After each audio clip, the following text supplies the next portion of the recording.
Greetings guys, what's going on? Unoptimized Fool here with another burst of information for you guys. Today is the 17th of October and we're going to be covering a bunch of articles that came out in the last 24 hours-ish again. So the first one I'll talk about is the WoW hotfixes that came live just yesterday on October 16th. We have three main categories here. One for the achievements. They saw that Season 3 achievements earned the Triple Threat title are now available. They gave a renown update. Reputation gains with the Maniforged Vandal are now greatly increased for players significantly behind the current cap. So it looks like they increased the catch-up mechanics. So if you're behind, that's some good news for you. And then we have, of course, a bunch of Legion remakes. We're going to see a lot of these, probably in the next couple hotfixes as well, too. Keystone Hero achievements have been re-enabled. Time runners can earn these account-wide achievements along with their respective teleport spells. Added substantial bonus XP to the first per day random time walking dungeons on normal and heroic available through the dungeon finder.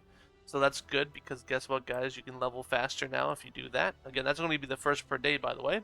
Fixed an issue that prevented Helia from returning to her platform in the trial of Valor raid. Again, this was because you were damaging her too fast in a certain phase.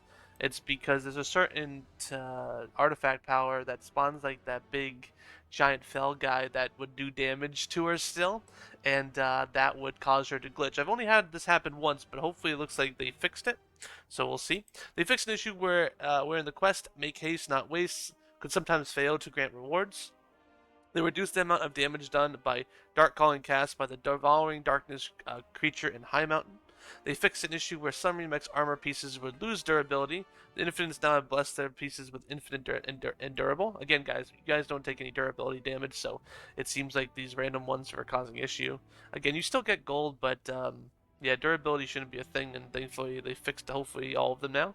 They fixed the issue causing Demon Hunter time runners to be unable to progress demons among them. We've seen a lot of Demon Hunter quests be able to not have any access to, so it's kind of weird.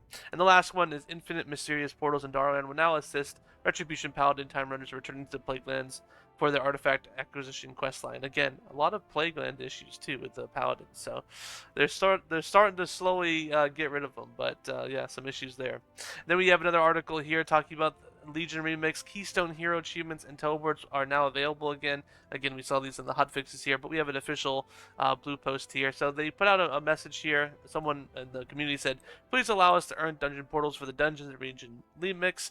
I know at the start of the event it was a bug and all, and I agree that bugs should be fixed. But this is such a great reward to have on Remix. Me and my friends are running a bunch of 25 to 30 keys, and it's so annoying to keep using Hearthstone-backed doll and flying to the next dungeon. Hearthstone away and fly, blah blah blah. Make so after you complete a high key or an achievement, you get portals as a reward. I believe many will agree that this is a great reward to have for the remix event, and this alone would make grinding keys way better for everyone.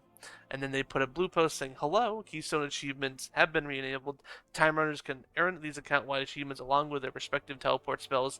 Again, this is going to be at plus 20, by the way, guys. So when you're completing 20s, you would be able to get these portals. So I'm glad they added this in. Again, I haven't dived into Mythic Plus yet. I'm going to be probably waiting until at the end of Mythic, at the end of Legion Remix, just so I can get them all done. And because a lot more people will be 740. I'm getting up there. I'm like 661 at this point. Not too fast, but not too slow either. So right in the middle is usually where I go. And then we have an article here. I believe this is the last article for today. We have 11.2.7 PTR here. We have the housing early access test. Again, remember, guys, we had this be delayed, unfortunately. And now it's happening right now. But it's ending today, guys, by the way. So please join it now. So we're running a limited time test beginning today, and this was yesterday, through Friday, October 17th, of the new housing feature on the public test realm for anyone who wants to participate.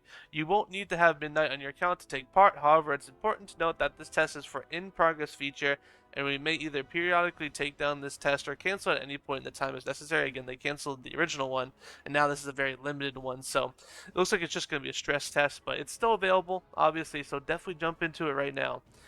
We will look forward to seeing you on the PTR. With the ghost of Kresh behind us, Azeroth stands at a precipice, a future overshadowed by Zalatath and the relentless advance of the Void. In the warning, again, that's the name of the patch, by the way, the stage is set for what comes next. Before continuing the story in the Midnight Expansion, players will be also welcomed home with the start of housing early access. Again, this is happening on December 2nd, I believe. December 2nd? I don't think it's November 2nd. That would be ridiculous. I believe this is December 2nd, if I remember correctly. But again, so this is also going over what's all coming in 11.2.7. So let's talk about it real quick. So you continue the War Within campaign. You will get to see through the ghosts of Kresh have been put to rest. A new danger looms. Verisa, Windrunner, is stricken by visions of a new threat, a dire prophecy of Quel'Thela's fall. You'll continue the War Within campaign to learn more about what dangers await. Then we have early access housing. As part of the content update, players who have been added to Midnight to their account will gain access to housing early access. Here are some of the features that will be initially available. Again, not all of them will be available. We'll have access to decor collection and room decorating, room layouts, neighborhoods, guild charter, neighborhood creation, legacy content rewards, profession rewards, flying in neighborhoods, and new housing tutorial. So again, you have housing for returning players, housing for new players, and then players without Midnight. Again, you can't dive into it. But you'll be able to purchase. You'll be able to visit, but you won't be able to purchase, right? Just like in real life, you can't purchase a home. We have the new and returning player experiences. Whenever you're a new player or returning after hiatus, you got you covered. New players will discover a smoother transition to get caught up with an updated new player experience. Players seeking to return to Azeroth will find a guided returning player experience to help you remember how to play the game and get you on the path to the next latest content in World of Warcraft. They have a new Warlocking with Warlock Cho. We have the Elves of Quel'Thalas. Again, be with Warlock Cho to learn about the origins of the Blood Elves and the Void Elves. You'll begin your journey with the retelling of the Scourge attack on Silvermoon City and the Lich King's assault on the Sunwell. Later, you'll find more about the tainting of the Sunwell by Illyria Windrunner and the creation of the Void Elves. And again, guys, Lord Walker Cho is mostly there to, obviously, they'll probably have like a toy or something at the end of this, so definitely worth to get it for returning players. But for new players who haven't played in the Burning Crusade, again, some people just started playing in War Within, they'll get a nice little too long didn't read of the expansion, right? They have Pandaren Heritage Armor coming out, right? So return to the Wandering Isle alongside a familiar cast of Pandaren to set right all that's gone weary with preparations for the Spirit Festival. Rally villagers and spirits alike to restore harmony to the celebration and earn the new Pandaren Heritage Armor for your collection.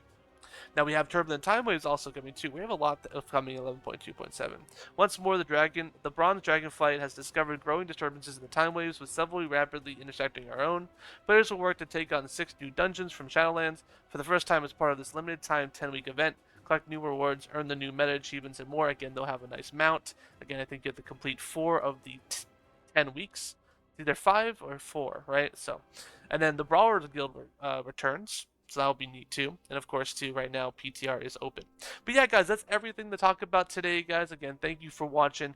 Again, we like to cover every part of the news. Again, some days I won't have videos, but again, I'll cover everything, even if it's not a 24-hour period. No matter what, everything still gets covered here on this channel. So if you want to watch more news, definitely subscribe here on YouTube or follow me on X. Thank you for watching, and I'll see you guys next time.